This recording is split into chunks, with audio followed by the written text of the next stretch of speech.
All right. So I've been working on the data, so I just want to kind of walk you through some of what I've done, and then we have some questions that we need to think through answering. So, and my stuff is on my other screen, so sorry if I'm looking away from you. So the first thing I did is I merged together the English and the Spanish, and I was explaining to Yvonne earlier that for English, for race ethnicity, it was choose one, but for Spanish, they had choose all that apply. And so I went through and I looked at it, and we everyone had chosen Hispanic, but one person put white Hispanic, so I just made them Hispanic. And so I got rid of the check all that applied, but I do have people that have a 0. They didn't choose anything on the English speaking, they chose other. And so let me pull that up. And so, so this is the data. Sorry, and this is the question that we have. It's this one right here. And so the one that doesn't have a race right now is someone who marked American Indian and Caucasian. Oh, so we also had someone who chose Hispanic and Mexican, and I went with Hispanic. But I don't know if we want to create another category that's mixed that would have this person in. I don't really want to leave it as a 0. What are you guys, I don't think we need to put the person in with Caucasian because they felt strongly enough to list both.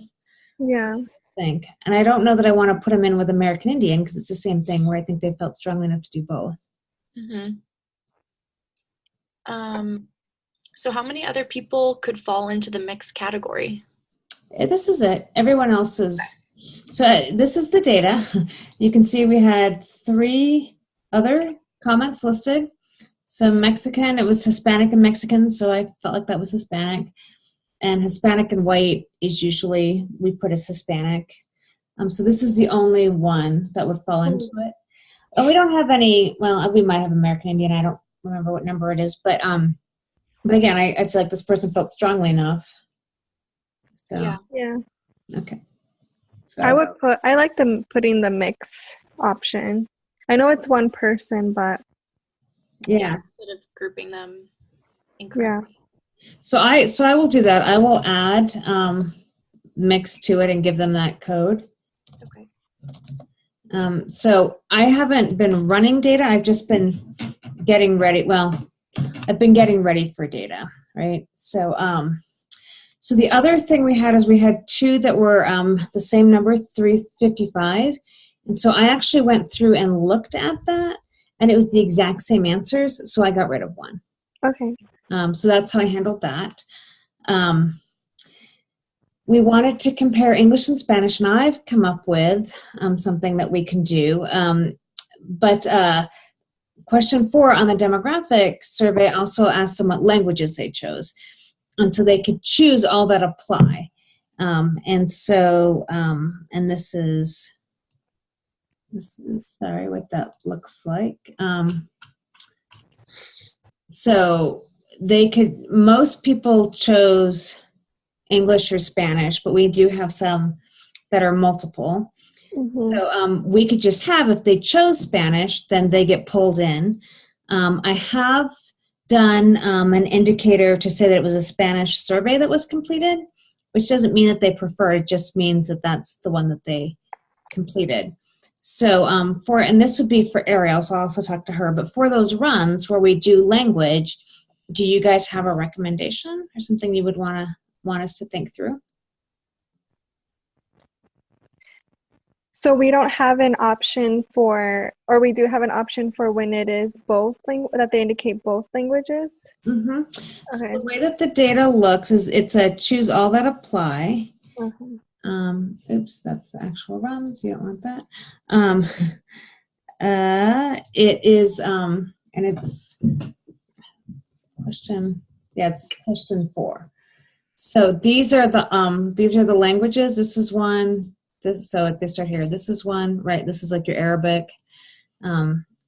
This one is a Spanish or English. This is the other, but you've got one here. But they also chose English.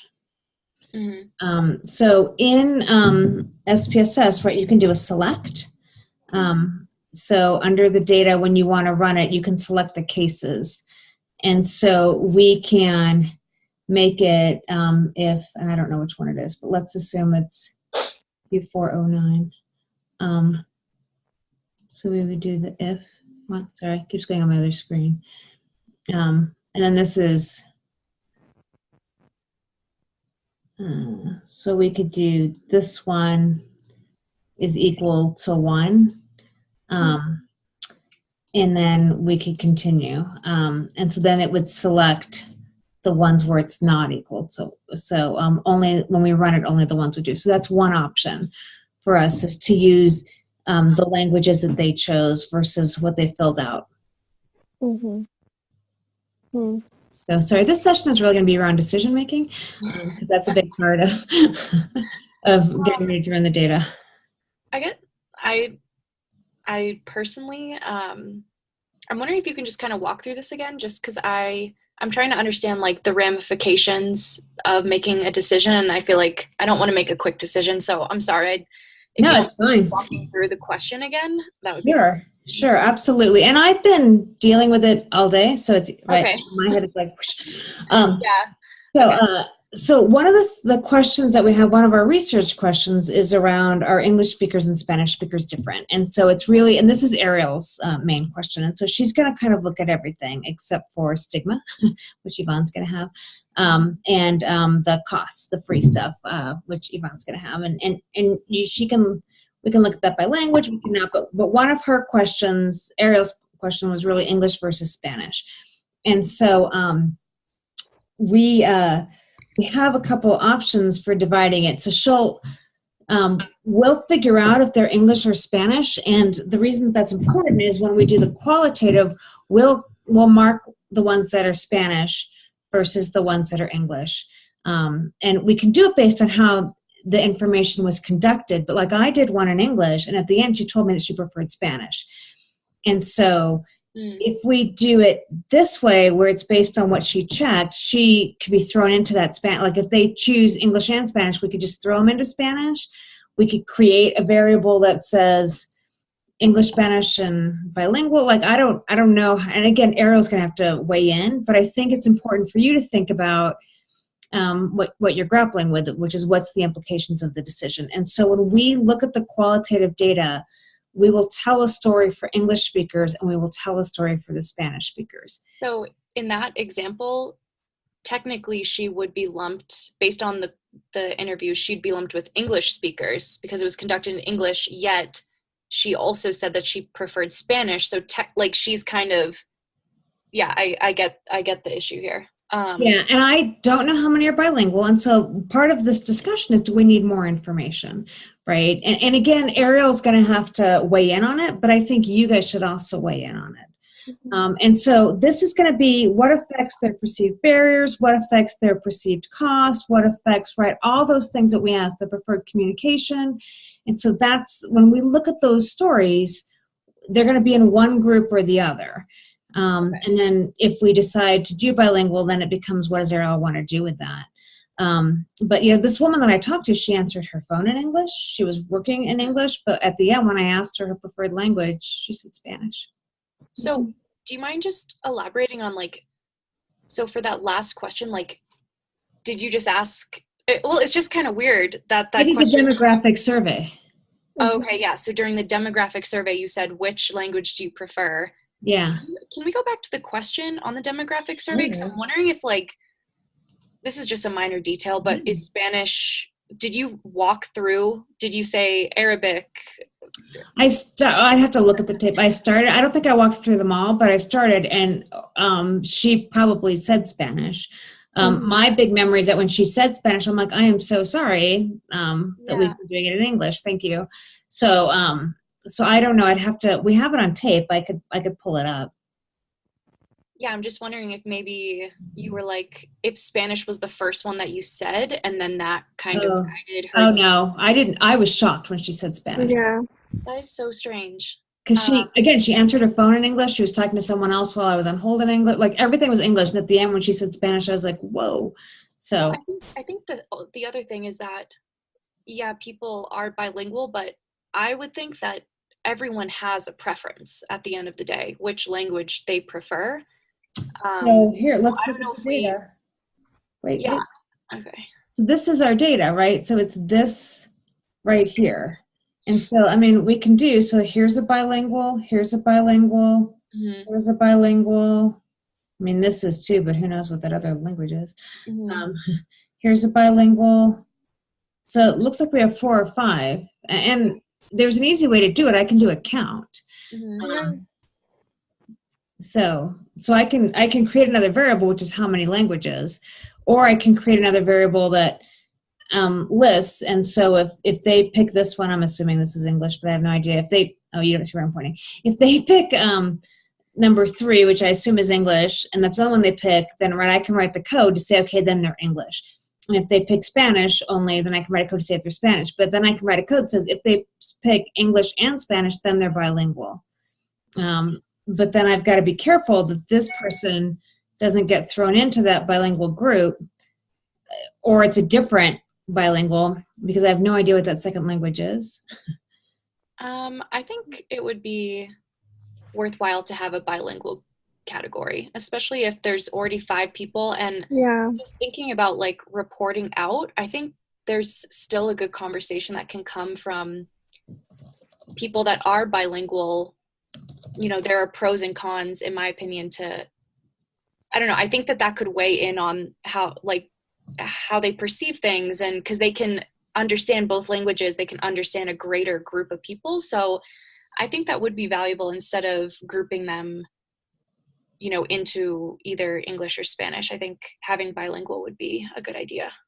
Yeah. So what I'll do with that is I'll create a code, and if we have time, I'll do it while we're here. But just so you have a sense as to what that looks like, this is what happens when you create. This is what creating a new variable is.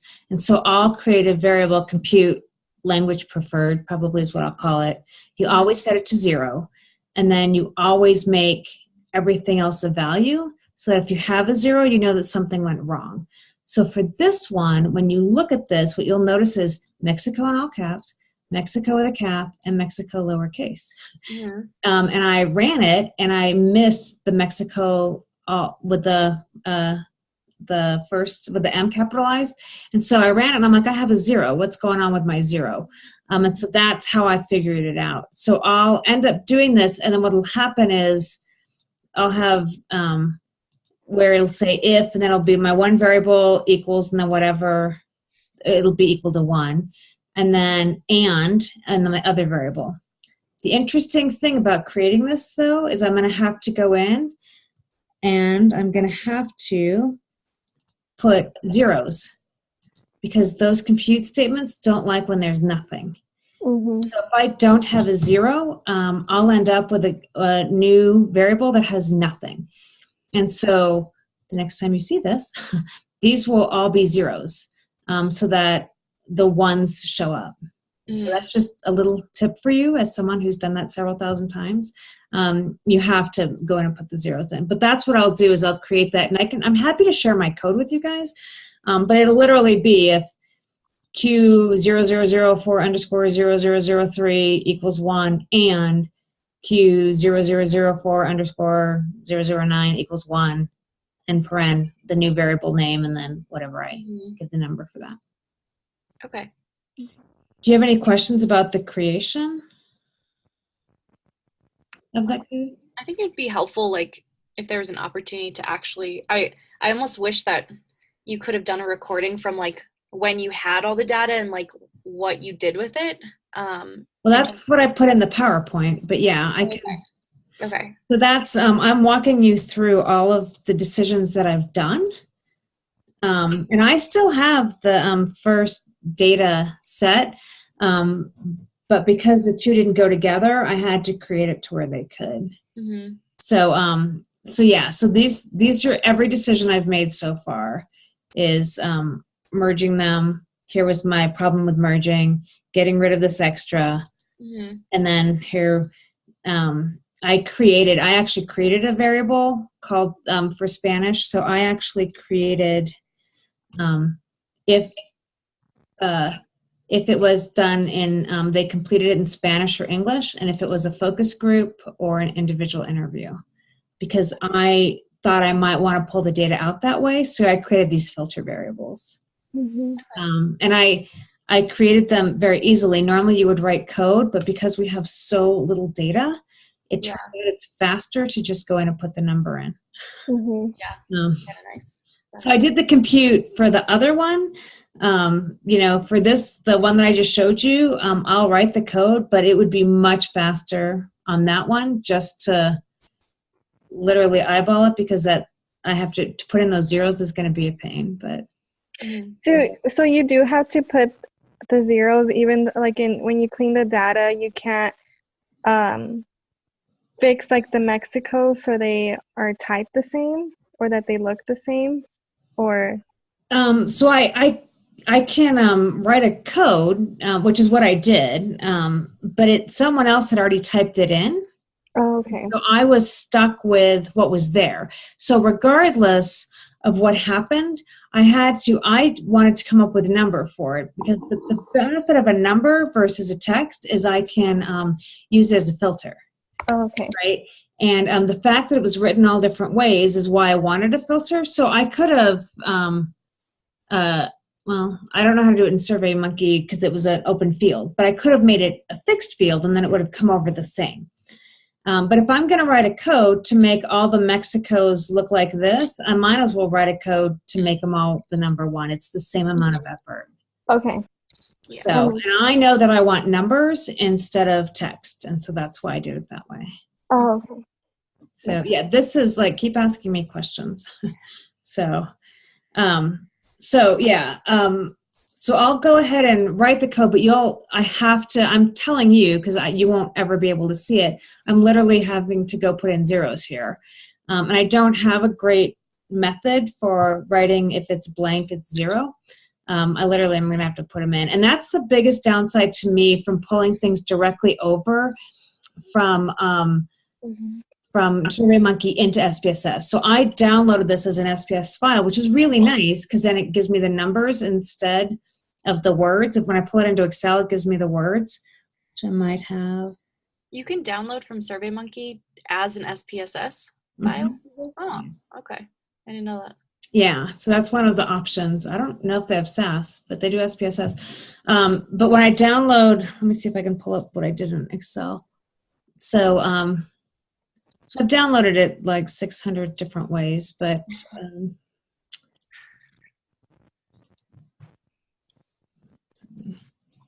no, sorry.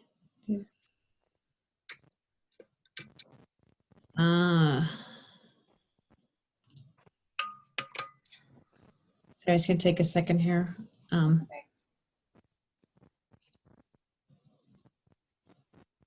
So I'm trying to get the download file. It came over as a zip file that I didn't save. I just opened the Excel.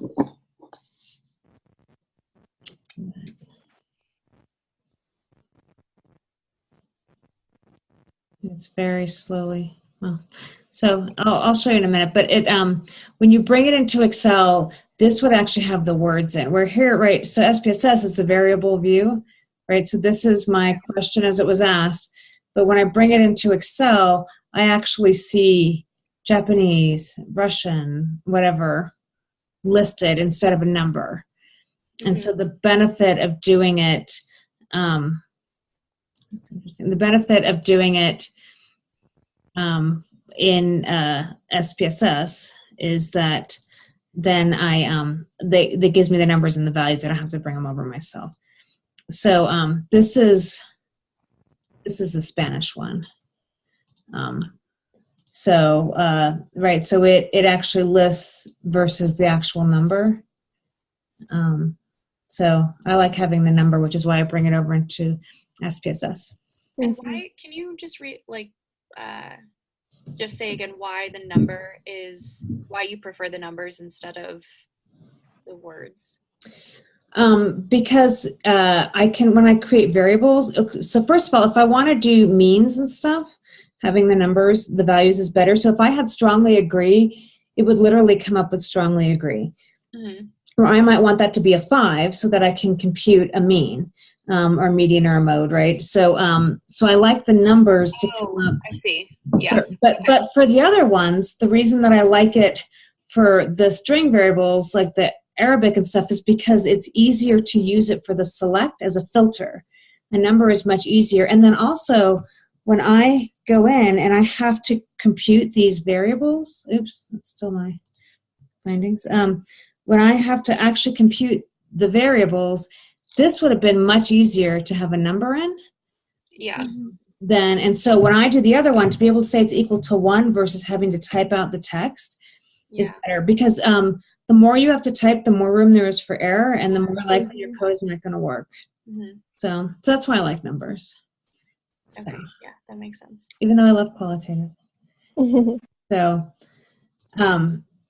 I'll create the bilingual variable, and I'll talk to Ariel and see what she wants to do. But I can do that, and I'll show you guys my code.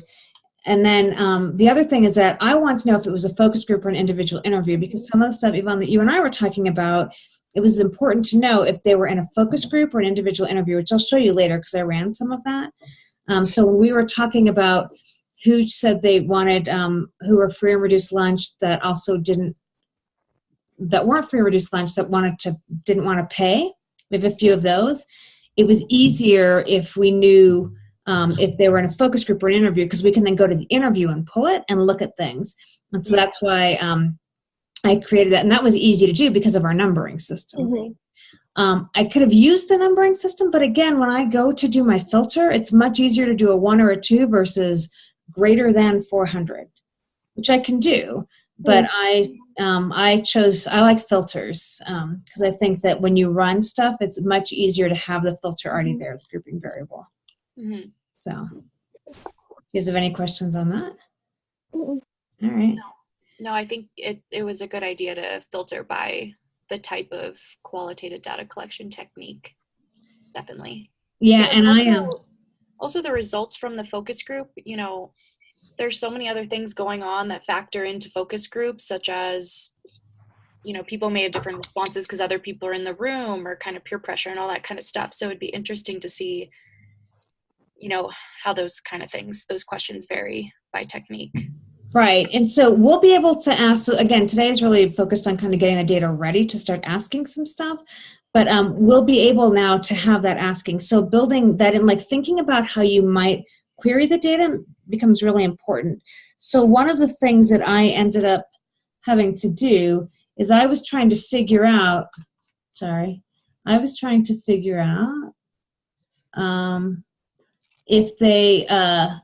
if their child was in the free and reduced lunch program. And I could look at it and I knew how many no's we had and how many don't knows we had. And I was really trying to figure out if any of them were in the focus groups. And so by doing this, I could do individual interview first, but now I can just go to my focus group part and start looking at who's a no. Oops, which I clicked on. So who's a no, who's a don't know. And I knew exactly when I saw that, I knew exactly who the don't know was. It was the brother who came. And it makes sense that he wouldn't know. And so that became really helpful for me. And so you're like, okay, so we've got, and then I also, because of the way we've numbered it, I know that I've got a Spanish speaker who's a no, I've got an English speaker who's a no, and I've got an English speaker who's a no, right? So it just, I can run my crosstabs in the layers, because otherwise I couldn't figure out if they were in a focus group or not. The first time I ran it, I didn't do the layers, and I'm like, I still don't know who's in a focus group. So that's why I like having these things, is because it becomes very clean and you can start running stuff. So there's a lot of other weird things that we have to figure out, right? So how long they've lived in the U.S., that's an open field. So it's a messy field. This is the beauty of the open-ended responses is they can write in whatever they want. The downside of the open-ended responses is they can write in whatever they want, right? And so you've got like 14 years, 13 years, 4, 16, and you've got all my life, United States. And so I don't know what to do with this right now. So we can turn it into, I was able to figure out if they were born in the U.S. or not. A, because they list it here. But anyone who lists all my life but nothing here, I'm assuming is from the United States. And so I was able to create a variable. Sorry, my dog is very needy right now. I was able to create a variable on which is what I showed you, which is the where born. And so I can talk about if they were born in the USA or not. And again, that makes it easy for me. If I only want to select people born in the US, then I would do that as 3. And this is going to be an Ariel question as well. But Yvonne, it might be for you too. Do we care how long they've been here, right? And so that's the one that I'm most worried about with this. Okay, so the all my life people are easy.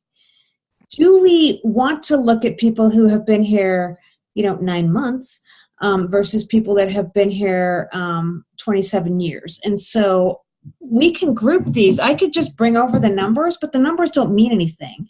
So it's really back to the question of what would we need to do with the data, right? And so if this is data that we would use for enculturation, do we just do born, not born? And then in that case, I've already done it. I already know who's US, I know who's not. Do we want to say, okay, people that have been here less than 5 years, 10 years, right? And I don't think we can make the decision, but I think the class needs to make the decision. Yeah, remember we had a conversation about readings. Yeah, like right at the beginning. Yeah, I feel like it's more valuable to group them. I don't know exactly what the grouping would be, and that's really a question for the class, but I think there's something to be said about people who have lived here for 5 years versus 30 years. I don't know what exactly the cut point is, but instead of just doing black and white, you've lived here all your life or you haven't. So I think talking to the class what the cut point would be a good idea. Yeah.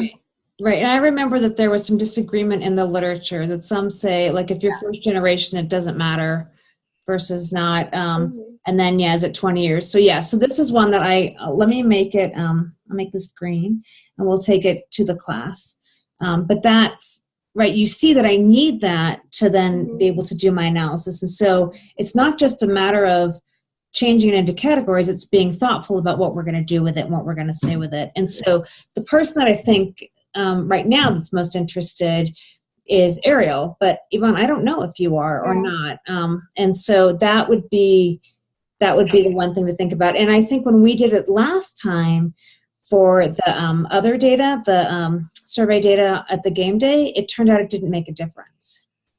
And I wonder if, depending how long the person has been in the US, like what their responses were to the recycle questions, and also the identification piece, and just like the stigma question. I'm interested to see like what they responded depending on how long they've been here. So then you need to also actively think about your groups, because your grouping could be different than Ariel. Yeah. And so, and then, I mean, for us, Jenna, as a class, I don't know that we have a question outside of their 2 questions, but it's something for us to think about. Yeah, I was just trying to think back to like remembering why we put that question in the survey. And I feel like we were very critical about what questions we were putting in and making sure they had a purpose. So I think if we could just revisit it as a class, like, why did we put that in? But I think also, like, Yvonne, if it's helpful for you, everything you just said, like, that could be really substantial in findings, if there's any, like, associations there. So we could always talk about it as a class and try to remember, like. Yeah, and I can also think about just communication, like, how did they say communication was, depending on how long they've been here. And that can also be in the language section too. Right, but it's a different take. One is a preferred language, and one is like, how new are you? Yeah. So I think that and I think the other thing is, like, how many ways do we want to cut the data, right? So we could do 5-year increments, but okay, so you have 2 people. That's not as meaningful, and so that's where the born versus not born, that gives you 2 groups, because we're not talking about a lot of people. Right. So I don't think we want 5 groups for this. So I think we have to, and I think, Jenna, to your point, is we have to be able to defend where we land. Right. And this is something we can ask the advisory board. So Yvonne, I worked on our slides today for the analysis. So, but I don't know if you want to lead that discussion of if they have any insight into like thinking through this. But we used it. The reason that we put it in is because we looked at it as enculturation, like it was a way. So. Yeah, we could ask that. I bet what they'll say is that we need to look at the literature for it. Yeah. But I don't know. They might have some experience coming. Yeah. So Denise might know because she's done some stuff with refugees, but I don't know. I don't think Kathy has, and I don't know that Karsten has, but I think it's worth asking to see what they have to say. But yeah, I think I think my memories when we looked at the literature is that there's nothing definite. Right. And so we don't have a nice clean answer. So the other way to look at this is birth country, which you've seen that I've already kind of divided into groups.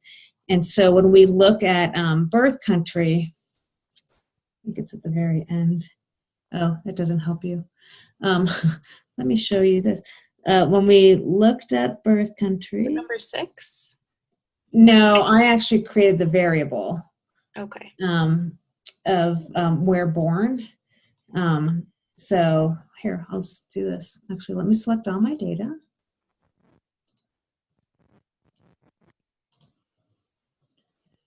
And then I'll just do it as a frequency. Well, this is the last thing I ran. So what I did is I was trying to check to see if I caught everyone. So I caught the all my lives and the stuff here, the U.S. So when we look at it, right, here's what we've got.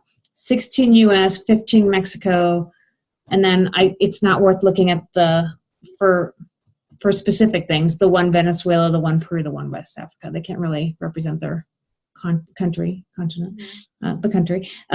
So it's comparing them the 15 and the 16. And then do you need to look at where born, or is language the preferred, like is that a better indicator, is the language and the comfort level. So that's something to think about. But here's like all of our variation, right, on how long they've been there. So you've got a 13 with nothing, so we're going to assume years, but I don't know. But then you do have the 9 months, right? So you assume that the numbers mean that it was years, because I think that's what's on the questionnaire.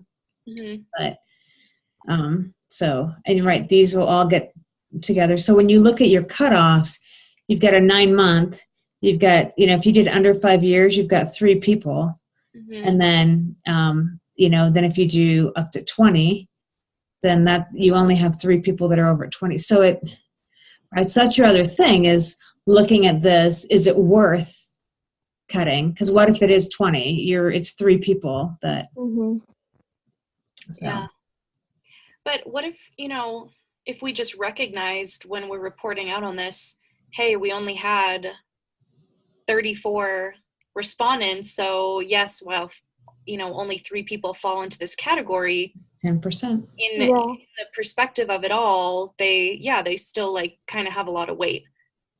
Right. And so it comes down to what we want to be able to say, right? So if we see a big difference or we don't. But part of it, as you guys are starting to feel, is the resources that we have and moving forward. We can cut the data 1,200 different ways. But if we have to go back and look at the qualitative data from all these different lenses, we're going to die, right? We have to figure out the big questions that we have. That's a good point. Yeah. So this is the danger of data, is like there's all these things you can do. And now for the quantitative, it becomes easy. So we're like, okay, let's run it by this, which is what we did the first time. We ran it by if they were born in the U.S. or not. We ran it by length of time, and we didn't see any relationships. So there's only one relationship that you saw when you first did it. Do you remember which one that was? No, but I can look. I think it would be helpful on Monday's class when everyone goes back and looks at the research questions. I think that will probably help figure out, what exactly we want to be taking our time to do and analyze. So I'm going to make this red. So that's fine. So I will do that this weekend. So this is right. So this one I haven't done anything with. We need to figure out 5. I've done something with this, so we have it if we need it, and if we don't, we don't. And then the other thing that we wanted to do was look at pay versus free. And I told you there's one in the focus group who wants it free. I think there were 4 total. Mm-hmm. I don't remember how many there were total, but I can look at that now. And only one's in a focus group, so that's good. So the other 3, you have a lot of information on, if you want to kind of look at it. But the pay categories, that's your other thing that we'll spend a lot of time with. And that's number 9. And so these are the different amounts, which you can't tell here, but right, 14 isn't $14. So those are the different categories, but then we have these weird others. So someone has chosen nothing, they chose another. So we have to decide what we want to do with this. What do we put in when they say depending on income? And maybe we put in nothing. What do we put in when we say sliding scale? So we can put that in the write-up that we had people, but like the 75 to 100, do we go in the middle point? Do we not? And so that's our other big decision. We have someone here that selected both 50 and 0. Yeah. Yeah.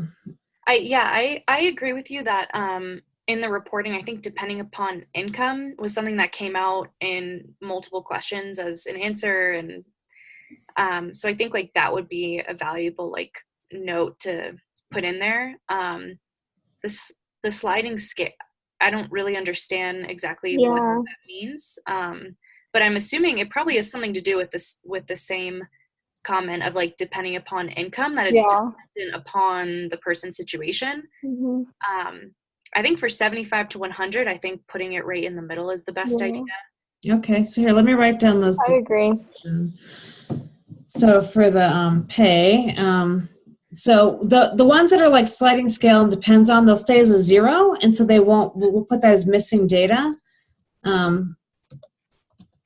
Is 0, because then they won't be pulled into the analysis, where the other ones would be pulled into the analysis. And so then if range, go with middle of the range, right? And there's reasons to go with upper and lower or middle. I think it will get worked out, so I'm not too worried. But like 10 per child, I think we have to leave as a comment. So this one is, they selected 100 and what did they write? Per child? I don't know what the X's mean. Oh, it's bot. This, Time. I don't know. Yes. So $100 total. That's why. So she told us our formula. Yeah. What did the? Oh, the equipment. Is that what that means? Yeah, like it's like the equipment is part of the cost. To the cost, yeah. So 10 is for participation. What does that mean? So is she saying, or he, that at 10 they're charged $10 to charge $10 for the school? Yeah, like that's what he's valuing $10 as. So it's like 10, I don't know what these words mean. Oh, per school? 10 times child school. I don't know. It says like 10 they charged school, but equipment I think 100 with everything. Okay, so we might just have to leave that as a comment, and we'll have to figure out how to translate. Yeah, maybe I can ask Ariel to what she thinks. So, and then this one, the same thing, we wouldn't put in 20 here because we want to be able to talk about the unit 20 per family. So it looks like we'd keep most 0, but like these, we'll have to create other categories for. A category for 20, 10, 35. 35's up here too. A category for, what is that, 87.5, So we'll create categories for that. Well, I just have a quick question for 9, the column next to it, not the other. Yeah. How were those ranges or something did someone select them? And I forget exactly how it was set up on the survey. Let me show you. That's why you have it pulled up.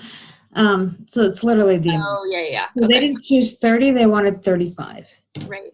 Okay. And so what'll happen is I can actually take those, what I'll probably end up doing is taking these and creating the values instead of the numbers, because it's giving me categorical data, but I'm going to want to turn it into interval ratio with the actual amounts. Because now I can, once I do that, I can start looking at means. I can start looking at modes and stuff. And so I can get my measures of central tendency that I can't get with the categorical. So I'll, unless you guys disagree, my inclination is to take it away from categorical and put it back into the actual amount. So what do you guys think of that? I think if it helps with doing more analysis, then yeah, that's fine. Yeah. Personally, I really wanted to be on the quantitative team to like see what you were doing. So if you're ever like doing things and you wouldn't mind like taking a quick video and like talking through why you're doing certain things, that'd be so helpful.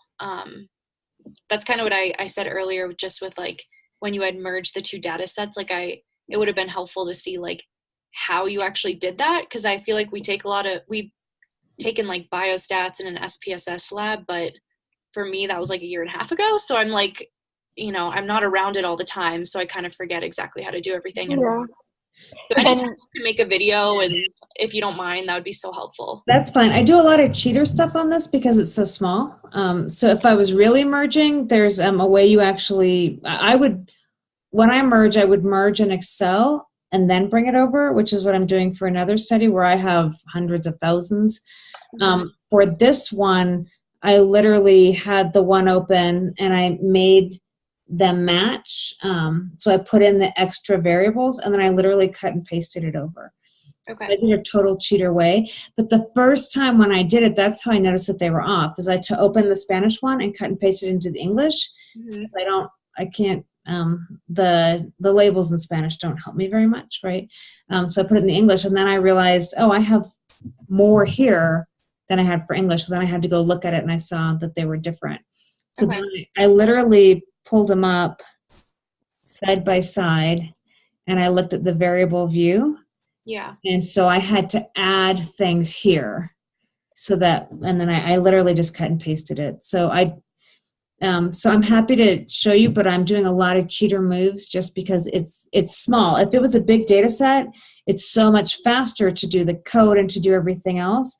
But with a small data set, it's so much longer to do the code. Yeah. Right. So. And I know Jenna, I'm taking Jenny's class this semester, and she goes over the applied quantitative class. So we're using SPSS, and it's interesting because she goes over like the basics, which when we were required to take the SPSS lab for biostats, we didn't go over the basics. We went over like the analysis.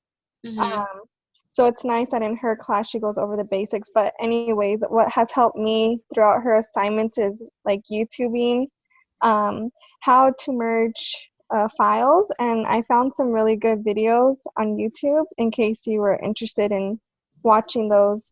And I know Kent University has really good tutorials and like instructions on how to do certain things, like how to select cases or how to merge a file, just in case you were interested in looking into it. That handy dandy internet tool. Yeah. I'll be happy to make little videos. It's going to be, they're going to be long because there's going to be a lot of things where I'm like, I typed that wrong, I did that wrong, but I'm happy to do it. If you can remember, and like I took, just really quick, I took biostats up at UNC, and that was really helpful because it was a really small class and she like really like walked through it. It was Professor Dinger, who's now the Yeah, so I just took it in spring 2016 or something. So it's been a while, but I know that I know how to do it. So yeah, if you ever, Yvonne, can remember to like, or have the time to make a quick video for anything, like that would be really helpful. But just know, like, there are other resources out there, like, because not every project's going to be exactly the same too. So right. Well, and I feel guilty that I do a lot of cheater methods on this, but it's so much quicker. I think the decision points are important too. That like, because I could make all these on my own, but I don't think that's helpful. I think this is what people don't think about is the decision points. So I'll try to make videos as I do this. I think I'll do it this weekend, but I still have to code. So I may not, and I have to write a grant this weekend. So we'll see where I land. But by the end of next week, I should have something. Okay. And then for this one, I literally, I knew we wanted to look at SES, which we don't really have, right? Free and reduced lunches are our indicator. Indicator, thank you. I couldn't come up with a word. It's getting close to 5. And so, Yvonne, we had talked about this. So I actually went in and looked at how many were in the free and reduced lunch thing. And so I know we were worried about focus groups. Mm-hmm. Most were eligible for free and reduced lunch, which makes sense. And as I said, we had the 2 that were not. One was English, one was Spanish. And then the one who didn't know, we know, was the brother. Mm-hmm. And so I think that as you're looking at it, that variable, we can use it all for the people that, not the questionnaire data, sorry, for the interview data. It'll be easy to use. Like we can pull it, and if you want, we can highlight the ones that aren't eligible. There's not very many, and you can look to see if they show up as different. So what's going to happen is we'll make our Excel file, but then we'll have a version that the class will really use, which is the Spanish and non-Spanish. We'll tell the stories, but then for you, we'll make another version where we highlight the 3 that are not eligible, or that however many are not eligible for free and reduced lunch. Not the focus groups though, just the 3 individuals, or however many individuals it is. And then you can go through the process of the story for your questions, which is a little different than the whole thing. Okay. So that's all I did with the data today. So, and I can make we'll ask the class about number 5. Mm-hmm. This one we've already looked at the responses. Yeah, I agree with what Jenna said. Just like in the beginning, before we look at this, to just revisit our like research questions or like our purpose, just so it guides what we want to do when we, just so we're not thinking of all these ways we can cut data, or because the possibilities are endless. There's so many things we could look at, but just so it helps us focus. Right. And just so you know, I came up with these based on conversations and based on research questions. So these, I didn't pull these out of nowhere. No. Research questions to guide different ways we had talked about cutting the data. This is just the one that I think that we have less on. Mm-hmm. I don't think we have a specific one for that, but I think the big thing is it, and this is for Ariel, is it language preference, or is it how long they've been here? But I think I can look again at that survey, because I don't remember what it was, but I think it was language. But that's probably what will help us make that decision. Mm-hmm. So for what do you think would be the most helpful, to look by language or by birth country? Just like thinking, not even thinking about our data that we necessarily have, but just in general, what do you think which indicator would be the most telling, do you think? I actually think that like how long they've been here is probably the most telling, but my guess is there's a strong correlation between preferred language, which we could run right now. So we can actually look at the correlation of so where they were born. So it's not quite as clean because it's where they were born. And then I don't know what the language is, though. I'd have to go. I remember the language. Here. Why did so many come up again? So many languages? Yeah, or just, it's not just the question. You like did Arabic. It's select all that apply. Oh, okay. I forgot. Oh, because some have zeros. Sorry, I need to, what are the 2 that we really want? It's 3 and 4. Okay.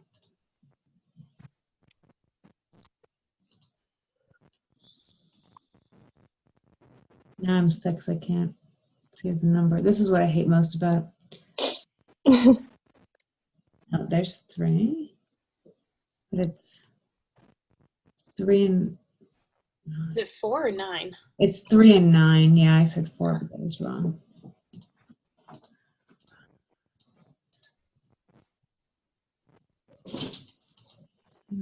Oops. I didn't see. My dog thinks he needs dinner. Oops, I just put that. So that's 10. 3, that's 3. Nope, I don't want 11. This should be 3 and 9. Okay. So,